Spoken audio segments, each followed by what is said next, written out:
ముఖ్యమంత్రి సహాయ నిధికి ప్రముఖుల విరాళాలు అందజేశారు. ముఖ్యమంత్రి సహాయ నిధికి మెగాస్టార్ చిరంజీవి 50 లక్షల రూపాయలు విరాళంగా అందజేశారు. ఇక రామ్ చరణ్ తరఫున మరొక 50 లక్షల రూపాయలను ముఖ్యమంత్రి సహాయ నిధికి చిరంజీవి అందజేశారు.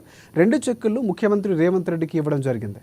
అలాగే అమర్ రాజా గ్రూప్ తరఫున సీఎం సహాయ నిధికి మాజీ మంత్రి గల్లా అరుణ్ కుమారి ₹1 కోటి విరాళం ఇవ్వగా, సినీ నటుడు అలీ 3 లక్షల రూపాయలు, హీరో విశ్వక్సేన్ 10 లక్షల రూపాయలు విరాళంగా అందజేశారు. జూబ్లీహిల్స్ నివాసంలో సీఎం రేవంత్ రెడ్డిని కలిసి ప్రముఖులు చెక్స్ను అందజేశారు.